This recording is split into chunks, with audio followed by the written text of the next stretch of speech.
Okay, you're all very welcome to today's Scottsdale Big Book meeting. You're very welcome. My name is Audrey N, and I am the co-host today, or the host, and today's date is the 17th of May, 2025. Our co-hosts are Maria F, Johan, and our Q&A is Sue L.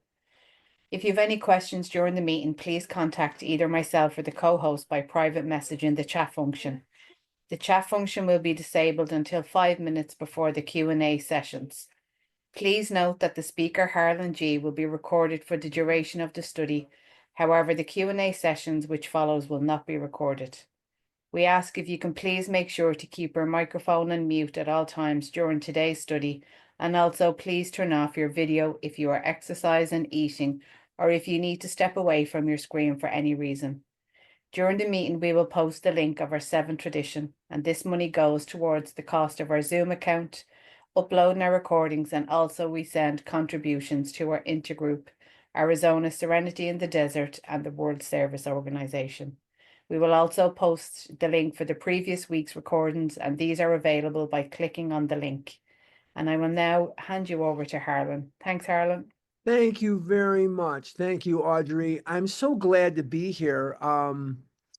This is a beautiful day here in Arizona. I hope wherever you are, whatever you're doing, whether you're listening on the recording or you're listening right now on May 17th, 2025 with us now, that you're having a beautiful, beautiful day as well. I hope it's gorgeous there too. We have been talking about the chapter A Vision for You. Why is it called A Vision for You? Where did that come from? One of the questions that alcoholics had and compulsive overeaters have and all addicts have is, if I'm not eating compulsively, who will I be? What will I be? And A Vision for You paints us a beautiful portrait of what life will be like when we're not in the food.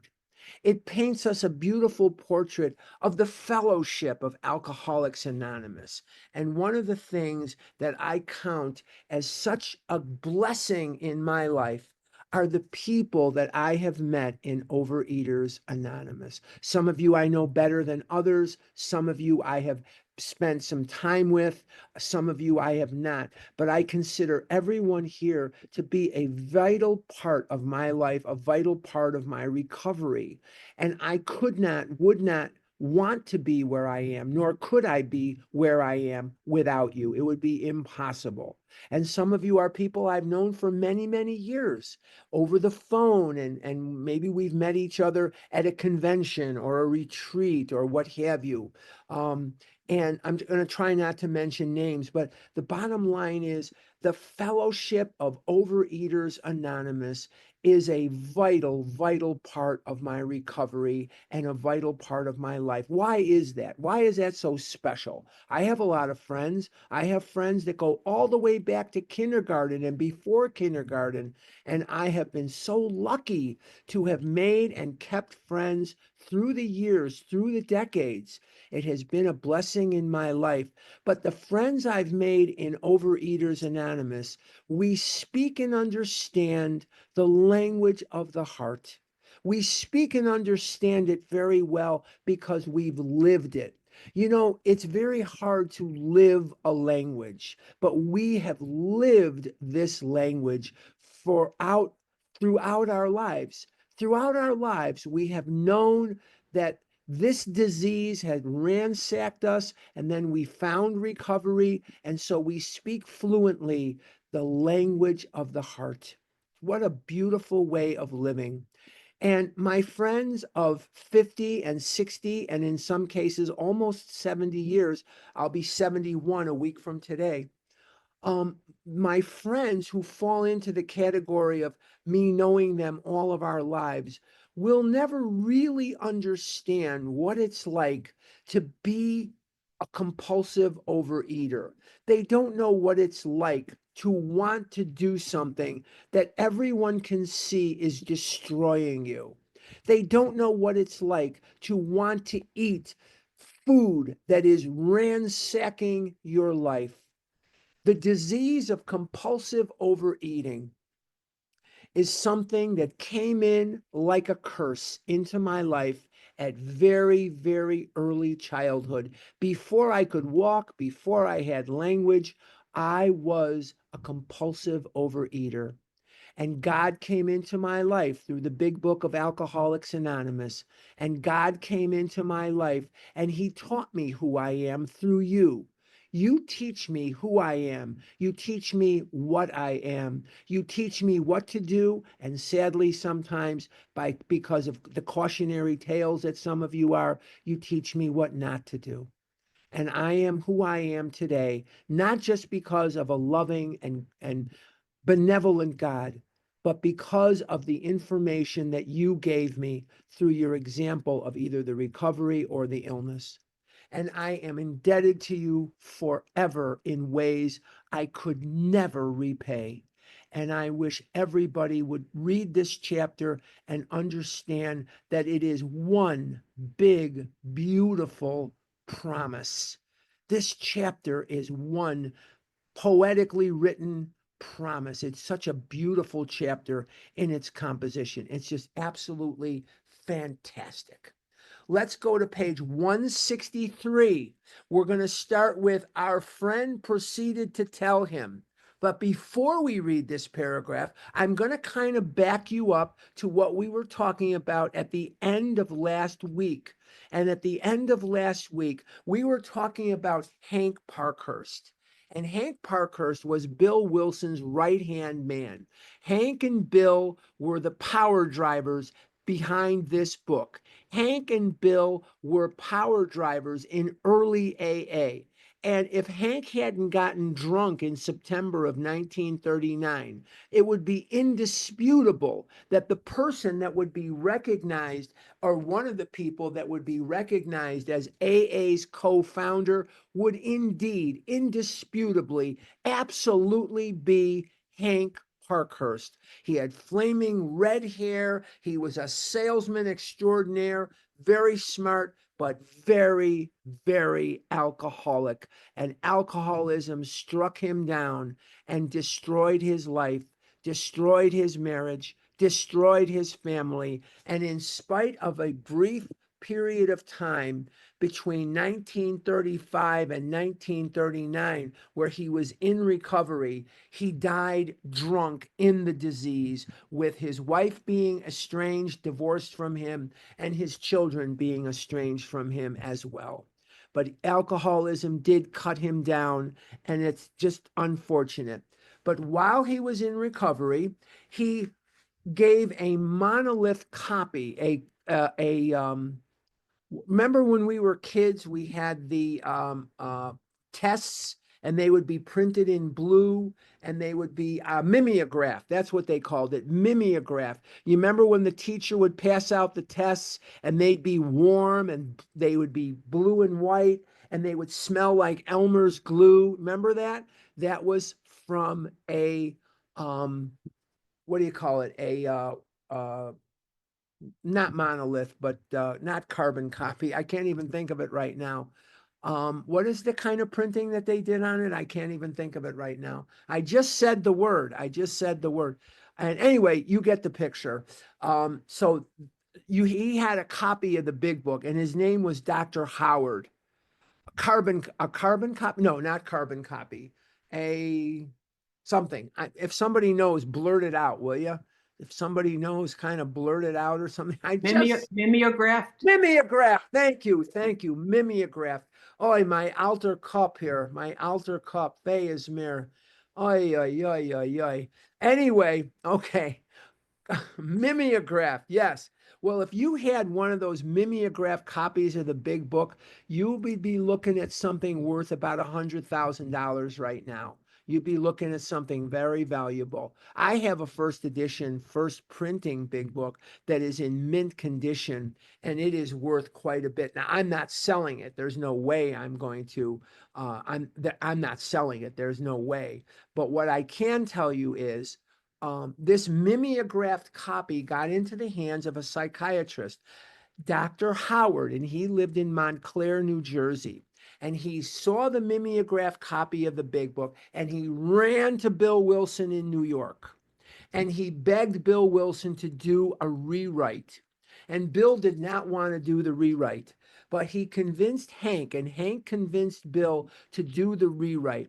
What is it that Dr. Howard wanted Bill to change? He knew, Dr. Howard, that the alcoholic is an immature, sensitive, perfectionistic rebel. An immature, sensitive, perfectionistic rebel. And they do not like being told what to do. None of us like being told what to do. I need to be told what to do, but I don't like to be told what to do. And the big book was written, a lot of it, in the imperative rather than the declarative. What does that mean? The imperative means you do this and you do that, just like it says in chapter 7. Do this, do that, don't do this, don't say that, don't do. That's the imperative. Chapter 7 is still in the imperative, as is most of 8, 9, and 10. He convinced Bill to put things in the declarative. These are the things we found. These are the things we did. This is our experience. And he showed him to write things in the past tense because it would be much more palatable for the alcoholic mind if things were in the declarative rather than in the imperative. So Dr. Howard becomes one of those people that you've heard me talk about many, many times. And what is it that I'm talking about? Bill Wilson and Dr. Bob did not meet on May 12, 1935 at the Seiberling Gatehouse in Akron, and AA sprung out of their ears. No, it did not happen like that.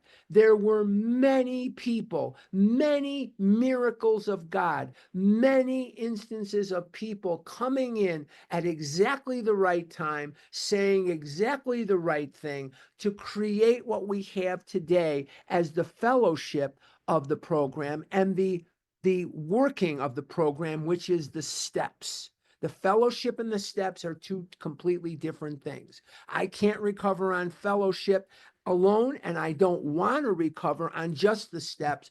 I need the fellowship to guide me, support me, and give me the things that people can give me. So it's very, very important, but I cannot recover on fellowship alone. And sadly, a lot of us try to do that. We make it into a rules and tools program and calling people and the fellowship alone, and we forget the steps. And that's why we run into trouble. Very, very, very bad trouble. Okay, let's go to page 163. Our friend proceeded to tell him, with this in mind, that it was Hank Parkhurst that hooked up with Dr. Howard. Dr. Howard hooked up with Bill Wilson. Bill Wilson realized that he needed to change it, even though that was the last thing he wanted to do. We're on page 163. This was just months before it was printed. Our friend proceeded to tell him, and with such good effect, that the doctor agreed to a test among his patients and certain other alcoholics from a clinic which he attends.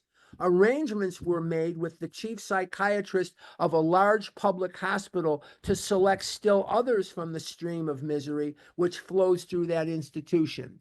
That institution was Bellevue in New York, and that doctor, that psychiatrist, was Dr. Russell Blaisdell, and he was in New York City, and he was another psychiatrist that was instrumental in what formulated the big book of AA today. Bottom of 163. So our fellow worker will soon have friends galore. Some of them may sink and perhaps never get up. And sadly, we see that today in OA. There are people that used to come to this big book study religiously. I haven't seen them for years. I can only imagine that. I hope they're just going to other meetings. I hope they're just going, wherever they're going. But most of them will unfortunately not. And that's sad. That's very sad. But if our experience is a criterion, more than half of those approached will become fellows of Alcoholics Anonymous. When a few men in this city, that's Akron, have found, I think so, yeah, that's it, themselves and have discovered the joy of helping others, to face life again. There will be no stopping until everyone in that town has his opportunity to recover if he can and will. Very, very important. Let's go to page 164. Still, you may say, but I will not have the benefit of contact with you who write this book. We cannot be sure. God will determine that. So you must remember that your real reliance is always upon Him. We're going to come back to that. He will show you how to create the fellowship you crave. Now, our reliance, and I've talked a lot about the fellowship, and I've talked a lot about meetings and how we interact with each other and the language of the heart. But let's remember this as an absolute truth. The real reliance that we have in this program is upon God. It's not going to be upon people. If I could get me sober or I could get you sober, that would be great, but I can't. And if God is in the picture, I'm going to have a fantastic life. I'm going to have a great life. My life is made better by people, but my abstinence, my recovery, because recovery is much beyond abstinence, way beyond abstinence. Abstinence is just the entrance ramp to the highway. That's all it is. But I have a life today because of my higher power that I choose to call God, that I choose to call Israel. That's my higher power. Doesn't have to be yours.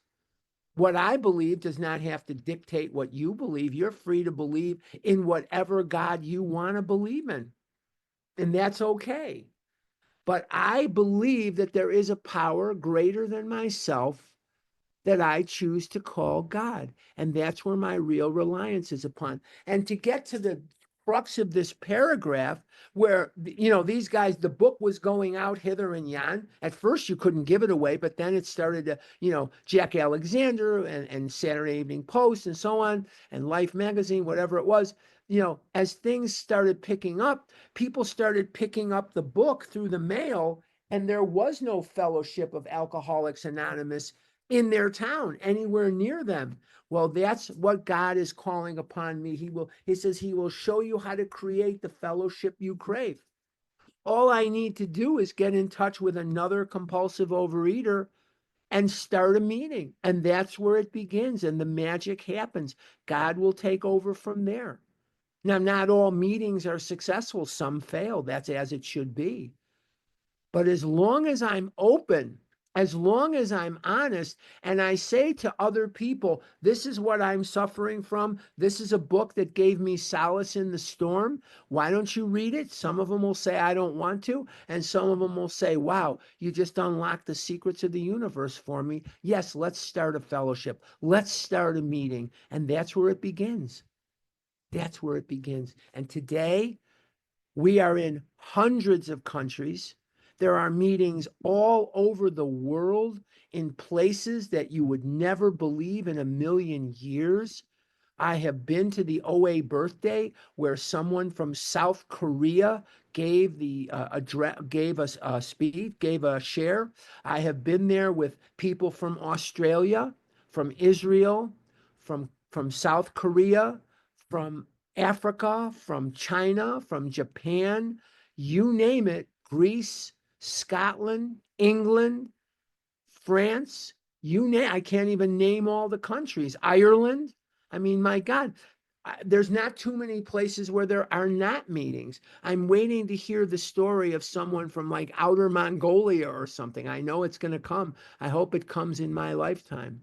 But the bottom line is that God will do for us what we cannot do for ourselves, both in the individual sense and in the fellowship. So leave anything you doubt to God, and you will find that He will never let you want. You walk to God, He'll run to you. So look at the fellowship as it is today, and it is just astounding.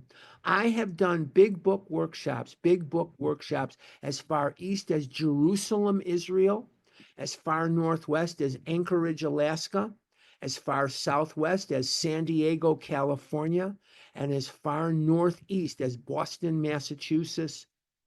I've covered most of this country.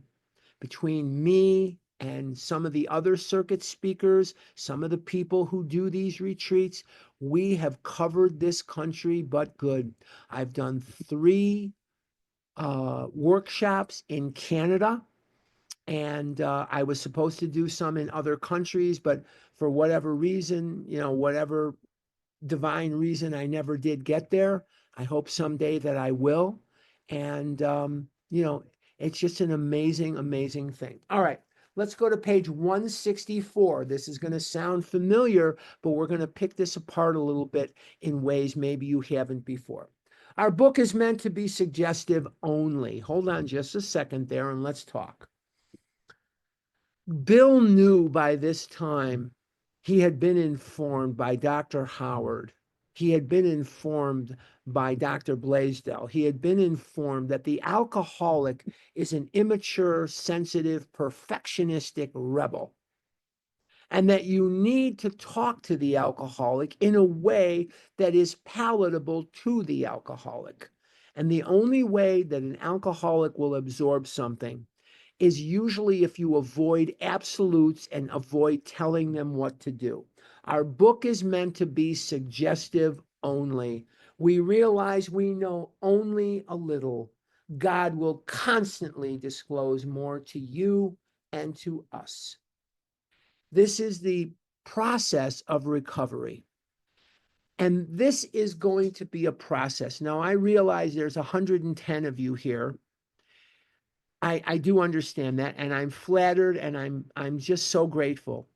But I want to tell you that when I first came in here and I first got into recovery, it was don't eat, go to meetings, don't eat, go to meetings. What do you eat for lunch? I don't know. What do you eat for lunch? What do you eat for dinner? I don't know. What do you eat for dinner?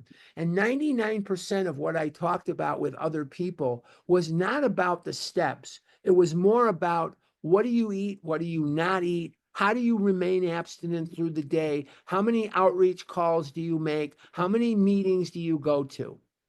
Now, the world was a very different world in 1979, 1980, 81. It was 46 years ago. There was no internet that we knew of. There was no Zoom. There was none of this stuff. When you went to a meeting, you got your tush out, you got your butt out, and you got in the car, or somebody picked you up, and you physically went to a meeting. I know that may sound strange to some of you who are coming in the last 5 years because you've never experienced that. But in my life, you actually went to a meeting. And for many, many, many years, I went to meetings every single day, and sometimes twice on Saturday and twice on Sunday, because this was my whole life to a great degree. This was my whole life. But when we read these books, we read these words, not books, God will constantly disclose more to you and to us.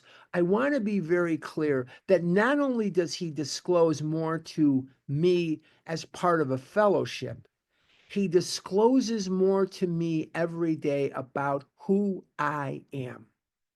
Because once the weight was coming off, and years later, both I had relapsed, I had left, I had come back.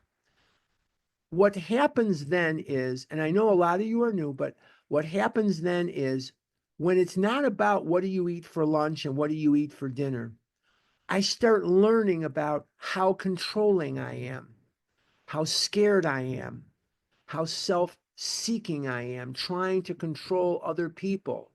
I start learning about how jealous I am. I start learning about how angry and scared I am. And you see, one of the things that this means to me here is, he says, we realize we know only a little. God will constantly disclose more to you and to us. I am part of us, but I am also separate from us because I'm learning every single day about who I am. I'm not dealing with the food anymore. I'm right where I need to be weight-wise. Yeah, I could lose 2, 3, 4 pounds, whatever it is. That's fine. I wouldn't have a problem doing that. But my doctor's good with where I'm at. My cardiologist is good where I'm at. That's fine. Now it's time to work on my relationship issues. Now it's time to work on my relationship with my mother, who's been dead for 49 years, my father, who's been dead for 47 years. And epiphanies will occur in my life about people, both living and gone, that educate me about who I am and how did I get here. And if you're at that beginning phase where it's just about don't eat, go to meetings, don't eat, go to meetings, don't eat, go to meetings, that's fine. That's where you should be. But through sponsorship, through inventories, through faith, through meditation, through step 10s, both giving them and taking them, I learn from you who are my professors how human I am.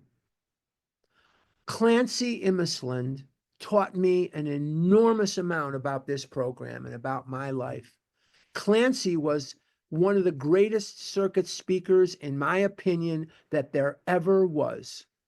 Clancy taught me that no matter how evolved my recovery gets, I will never rise above the level of a human being.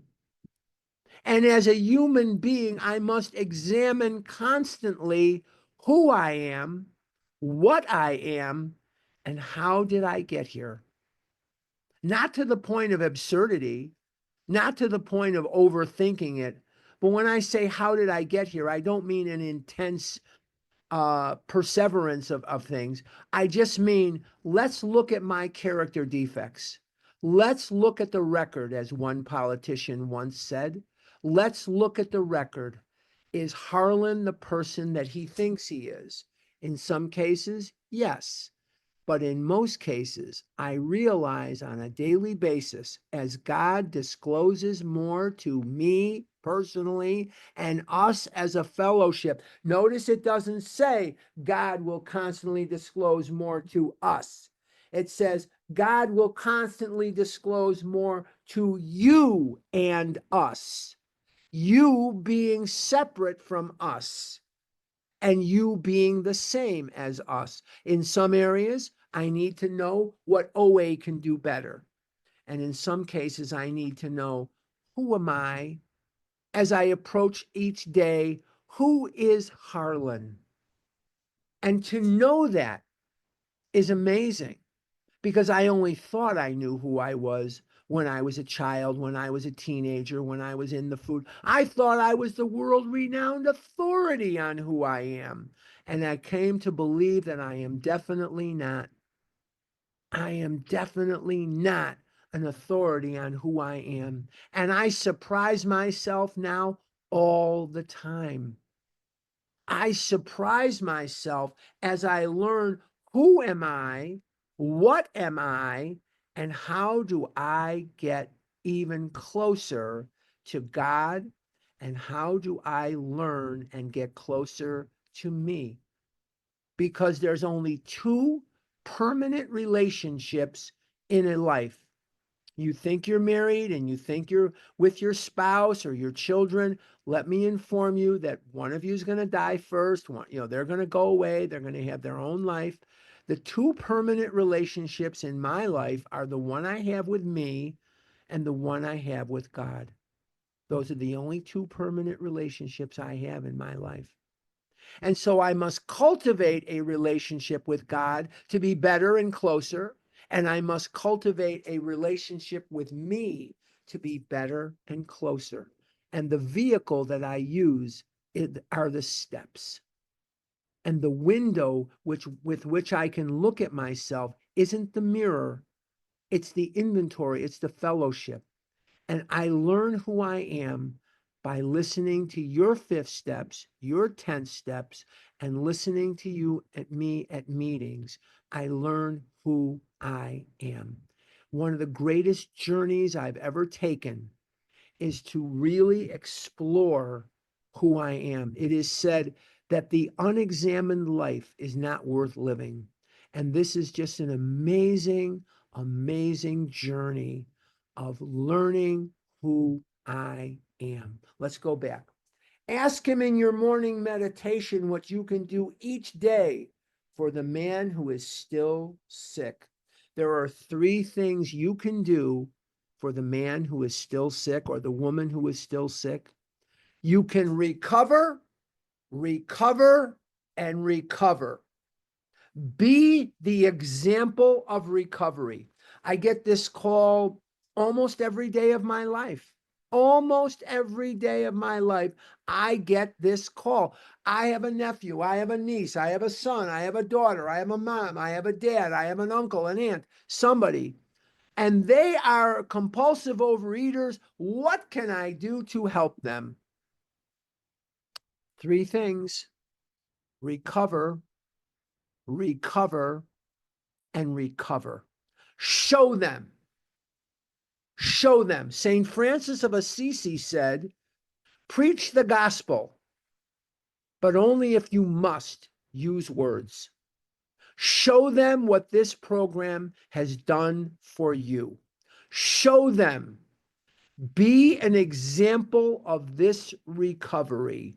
And if they see that recovery in your eyes, and they see the benign attitude you have toward cupcakes and pizza and God knows what, that you just simply don't want it, they will see that you're not struggling not to eat those things. You are not eating those things, and you are happy in your release. They may want what you have. They may want what you have. Some will and some won't. They may want what you have, because what you have will scream out at them louder than any words can say. The answers will come if your own house is in order. The answer, the intuitive thought, or the decision will come if you are in recovery, working your steps. If you're not in recovery, you have nothing to give. All you give is a cautionary tale of what not to do. That's all you have. So let's take a look. But obviously, you cannot transmit something you haven't got. This sentence is very, very important, because you have too many people today and every day. I've been here 46 years. You have people that are trying to transmit something that they themselves do not have. They don't have recovery. They're struggling. They're dieting with group support. And almost as bad as anything I just talked about, they are not compulsive overeaters trying to speak the language of the heart to the compulsive overeater. Let's continue. See to it that your relationship with him is right. Him is capitalized because he's talking about God, and great events will come to pass for you and countless others. This is the great fact for us. I don't have the time to tell you how many amazing miracles God has brought into my life. And I would not be doing God justice, because there are many, many things that he has saved me from that I was not aware of. There are accidents and misfortunes and things that God has saved me from that I am just simply not aware of. So there are miracles that I've seen, like 26 years of beautiful abstinence and over 500 pounds of weight gone. And I walk 3 miles a day, 6 days a week, and my bills are paid, and my little business here that should have gone under 20 years ago is still supporting me, and I get my bills paid, and my health is good. My numbers are good. My blood test is good. Those are miracles. Financially, I'm solvent. I'm alive. I'm alive.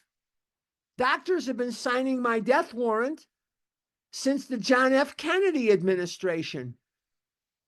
Doctors have been signing my death warrant from the time I was a little boy. telling my mother and my father I'm not going to live long. And I'm still here. And if I live another week, I'll be 71 years old. And if I die today, I have lived. I have lived. I have tasted life. I have been on the ground that life lives on, not watching from some telescope as all of you lived your life. I have lived my life, not the whole life, but I have tasted life. I never thought I would. But while I taste pizza and while I taste cookies and candy, I cannot taste life because the two they won't exist on the same plane. When I was a little boy, and you've heard me say this before, when I was a little boy, most of my friends, my father's friends, came out of the concentration camps.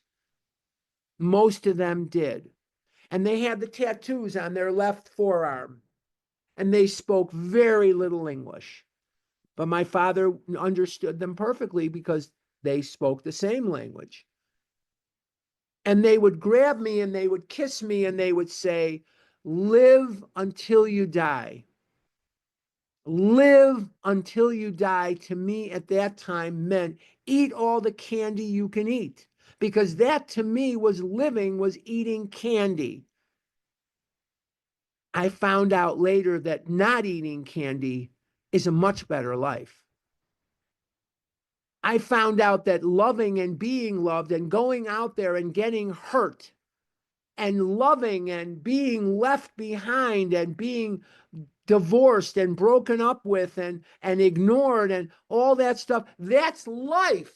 That's what's out there. But there are so many good, wonderful miracles. That when you stand in the sunshine, when you stand in the sunlight of that Spirit of God, that there is an indescribable joy that elates any soul, any heart, in ways food and money and sex and any of this cannot do. It cannot do it.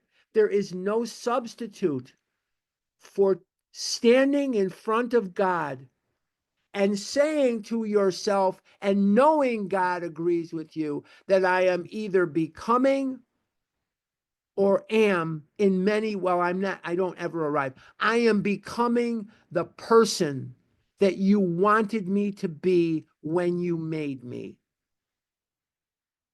To fulfill God's destiny, to fulfill that destiny is the fulfillment of a journey that will fill any heart, any soul. So I do not fear death. I don't want to die. I don't fear it because I may have had a crappy start, but I know that God in his infinite benevolence will say to me as I cross over, I was a little worried about you at first, Harlan, but you ended up okay. You did a good job. You did a good job. And I will say to God, thanks. Can I have lunch with Bill Wilson tomorrow?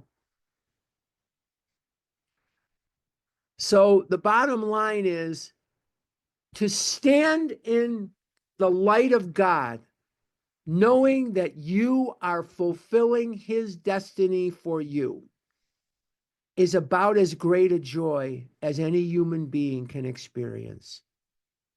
For me, I don't know how it is for you. I know that that's the way it is for me. I sense that my mother and father are proud of me this morning for being here with you. I sense that they have forgiven me for my transgressions. I sense that they are proud of me and that they know that my relationship with them decades after they died is so much better and closer than it ever was during our life together. That I love them in ways I could not have loved them during our life together. That I respect them in ways that I could not have done when we were together. And I see them as human beings doing the best that they could. That's a lot to see. Let's continue. Bottom of 164. Abandon yourself to God as you understand God. That's steps 1, 2, and 3. Admit your faults to Him and to your fellows. Steps 4 through 7. Clear away the wreckage of your past. Give freely of what you find and join us. Steps 10, 11, and 12. We shall be with you in the fellowship of the Spirit, capitalized because it's God. And you will surely meet some of us as you trudge. Trudge means to walk with purpose, the road of happy destiny. There is no road of happy destiny that can compare to the road to recovery, in my opinion. I have many friends who have done extremely well in business. They are wealthy boys, very wealthy boys. I have friends of mine who didn't do so well. Maybe they did well with girls. Maybe they did well with some other things. But I know of no one who has a more fulfilled life than that of a person who has trudged the road of happy destiny that we are all doing today. May God bless you and keep you until then. And that's how we end most of our meetings. When I was a young guy in OA, we used to end with either this or the Lord's Prayer. And we used to end with the Lord's Prayer because we tried to imitate AA. So we used Our Father who art in heaven kind of thing. And so OA came down in about 1982, 83, and said, don't do that anymore. It wasn't who you think it was that stopped it. It was a lot of the people who came from the South, the Bible Belt, and they had come out of a lot of the cults in the South. They were the spearheads at stopping the Lord's Prayer, not us. And it stopped. But whatever, I just go along with what they do. But we used to end either with 164 and then we would say the Lord's Prayer or do one or the other. It wasn't always that we did both. But so this is what we have as a reading every day. We read this every single day. And so I hope that you have a little bit more understanding of what these two paragraphs are telling you. I hope that we've increased the meaning of these two paragraphs for you and maybe the people that you sponsor. Now, let's keep in mind that recovery is perpetual, that we never stop recovering. We never, ever, ever stop recovering. And for thousands of years, women and men would look up at God with tears in their eyes and beg God to come and help and say, why my mother? Why my father? Why my son? Why my daughter? Why me when it came to alcoholism?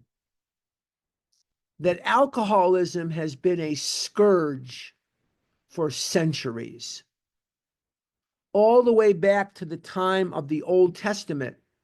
King Solomon of Israel, he wrote in the book of Solomon words to the effect that he believed that alcoholism was an illness, but he couldn't prove that and he had no cure for it.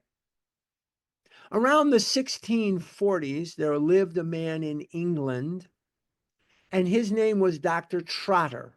Dr. Trotter wrote a paper in 1640 in England, and Dr. Trotter wrote that he believed that alcoholism was an illness, but he had no cure for it, no remedy for it, and he couldn't prove it. In 1790, in the United States, when we were just an infant nation, the very first Surgeon General of the United States, a man by the name of Benjamin Rush, he was an abolitionist, he was a doctor, and he philosophized that alcoholism, in a paper he wrote in 1790, he believed that alcoholism is a disease, is an illness, but he had no remedy for it. Notice I try not to use the word cure. And he had no way of proving that. But in 1790, he treated John Adams's son, Charles. John Adams, the second president of the United States, had a son, Charles, and Charles died of alcoholism. And Martha Washington, the wife, Martha Custis Washington, the wife of George Washington, was indeed an alcoholic. And in Chicago, on Irving Park Road and Western, there was a hospital called Martha Washington Hospital, which was a hospital to dry out drunks. And I went to meetings at Martha Washington Hospital for many, many, many years. So the first lady and one of the first sons of a president were indeed alcoholics. And after treating Charles Adams, Dr. Rush in 1790 wrote that paper in which he believed alcoholism was an illness, but he couldn't prove it and he had no remedy for it. In 1929 in New York City, there was a neurologist, and his name was Dr. William Duncan Silkworth, the little doctor who loved drunks. Dr. Silkworth is indispensable in our history. There would be no program were it not for him. There would be no book. Nothing would make sense. If you didn't know the allergy of the body and the twist of the mind, none of this would make any sense to you at all. At least it wouldn't make sense to me. And Dr. Silkworth believed that alcoholism was an illness. And he believed so strongly that it was an illness that he risked his medical reputation. And he wrote the doctor's opinion under one condition, though. He said, "Don't put my name in there. They'll run me out of the medical profession." In 1945, Bill Wilson's psychiatrist, a man who would become a member of the Alcoholics Anonymous Foundation, Harry Tiebout, Tiebout, Harry Tiebout wrote a paper in which he believed that alcoholism was an illness. And in 1950, the American Psychiatric Association and the American Medical Association accepted Harry Tiebout's theory that alcoholism was indeed an illness. And at that point, before the 11th printing of the Big Book, first edition, 11th printing, first edition, Dr. Silkworth told Bill Wilson, "You can put my name in there now." And then in 1951, Dr. Silkworth passed away. But Dr. Silkworth will remain a giant on whose shoulders we stand today.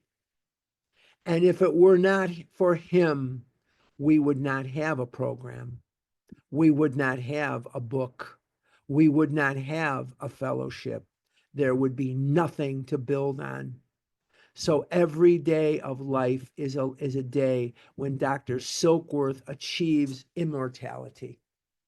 When another alcoholic, another drug addict, another compulsive eater, gambler, whatever it is, recovers, one of the people that we have to thank is Dr. Silkworth. Let's look at the title page The one in your book that has Alcoholics Anonymous in bold print, the title page. Alcoholics Anonymous in bold print. The story of how many thousands of men and women have recovered from alcoholism. What a beautiful promise. For the first time in recorded history, somebody has recovered because the problem met a solution. When I was new in OA, there was a poster that hung in most AA meetings. And many of the meetings I went to were in hospitals, and we would share with AA, we would share with Al-Anon, we would share with Gamblers Anonymous. And there was a poster in the room that somebody hung up, and it said this: Dr. Jung told Roland, Roland told Ebby, Ebby told Bill, and Bill told the world. You want me to do that again? I'll do it one more time. The poster was a gray poster, like a silver gray poster. And it just said, Dr. Jung told Roland, Roland told Ebby, Ebby told Bill, Bill told the world. What did they tell? What are you talking about? Of the spiritual solution to this problem. So you have the story of how many, because now the solution and the problem have met. Because for thousands of years, people would charge money for products that did not work, just like they do now. Go to your local grocery store, your local drugstore. There's capsules and pills and potions. Guaranteed you're going to lose weight. Guaranteed. Take this pill. AIDS candy. Remember AIDS candy? If you're my age, you remember that? AIDS candy. You ate one of these candies and was supposed to curb your appetite. Remember Dexatrim? You remember all these acupunctures and getting the urine of a pregnant woman shot up your butt? That was big for a long time. Getting your jaws wired shut. That was popular for a long time. And then there was the time-tested, go to the doctor and get amphetamines. That's what my mother and father did. They went to the doctor when I was 9 and they got me amphetamines. I was 9, 10, and 14 when I was on these pills. I wouldn't wish those pills on anybody. That's a tough way to live. But now we have something that works. And it says the story of how many thousands of men and women have recovered from alcoholism. So for the first time, I can open up a book and read the words of somebody who has done it. They've recovered. I don't have to drink a potion. I don't have to take a pill. I don't have to be maimed. I don't have to have any of that stuff. It doesn't work. This works. Now, I'm going to tell you something that you may not have in your book because most of you have a 4th edition. The symbol of AA is a triangle and then surrounded by a circle because we lost the copyright to the 1st edition. Draw a triangle on your book underneath where it says 4th edition. Draw a small triangle, not real small, but about the size of a couple of capital letters. Draw a triangle. And at the triangle, you'll notice, in the triangle, you'll notice there's 3 sides. That's what makes it a triangle. On the left, write unity next to it. Unity. On the right, write service. And on the bottom, holding everything up, is recovery. So there's a triangle. The left side is unity. The right side is service. And the bottom is recovery. Unity, service, and recovery. and recovery is the base on which everything is built upon. Now, surrounding the triangle, draw a circle. And when you draw the circle, you are drawing an ancient symbol of perpetuity. You know what I'm sick of hearing? I worked the steps. I'm sick of hearing that. Because if you really understand what we're doing here, the working of the steps is forever.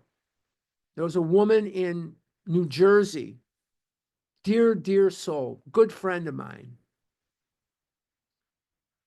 She came up to me during the when on one of the breaks that we had at the retreat I was doing there in South Jersey, Kim G country, if you will. And we were doing this big book study, or I was doing this big book study. And she comes up to me right before lunch and she says, "Can I call you when I'm done with the steps?" And I said, "No." And she looked at me as if I had 3 heads. I said, "Because you are never done working the steps, and there's no phone in the box. You're never done working the steps. Don't say that you worked the steps. You are either working the steps, working being present tense, or you're not working the steps. But there's no such thing as I worked the steps. Because this is in perpetuity. Why do you think you have a wreath at Christmas? Why do you think you have an egg that you hunt for on Easter? I will explain. The circle, and I know an egg is really an oval, but the circle is a symbol of perpetuity. Pagans used wreaths to symbolize the perpetuity of life. In Judaism, hard-boiled eggs are served when someone dies to symbolize the never-ending circle of life. When you go to the Lion King and they sing about the circle of life, that's us. That's from us. That there is no beginning and no end. Maybe that person, one day it'll be me that will not be here anymore, but life will go on. The steps will go on. You'll just have to find something else to do on Saturday morning. But because I won't be here, or maybe somebody will take over. Maybe, I've suggested that there are people that I hope will take this over. But the bottom line is that circle is an ancient symbol of perpetuity. That the seeking of recovery is a lifelong journey that never ends until death. Okay? Very important. Very important. And we see that it says 4th edition. Very important because it symbolizes that we're succeeding. This title page has promises all over it. And for thousands of years, there was nothing. There was institutions, there was jails, and there was cemeteries. That's all we had. And they would lock you up for being an alcoholic in a mental institution and keep you there sometimes forever. And what happened to the men was horrific, but what happened to the women was beyond the imagination of horrific. The lobotomies, the rapes, the pregnancies, the abuses that alcoholics endured at the hands of the ignorant, who knew not what this is all about, that believed that these alcoholics were worth abusing because they were possessed by a devil. And today we know that that's not true. What men and women went through, particularly the women, my God, what they went through for centuries at the hands of the ignorant is beyond belief. And today, we have a book. We have a way out on which we can absolutely rely. And then it says at the very bottom of the page, it says Alcoholics Anonymous World Services Incorporated, New York City, 2001. That's when the 4th edition came out. From 1935 to 2001, we have succeeded. We have succeeded. I believe that's 66 years. My math is, I can't do subtraction, but I figured it out a long time ago. 66 years and going strong. And now it's 2025 and we're going stronger than ever. AA is in 175 countries. Wow. Wow. We have a lot of work to do because our illness is a beast, is more of a beast than you can imagine. But this title page is not something just to flip, not something to ignore. Unity Service Recovery. And then above it is the story of how many thousands of men and women have recovered from alcoholism. What more of a promise do you want? Next week, we're going to go to the forward. Oh no, we're going to go to the preface. We're going to go to the preface on page XI, and we're going to start there. We're going to do that, and we're going to go preface, and we're going to go to page XI, and we're going to do that next week. And I will look a little older to you next Saturday,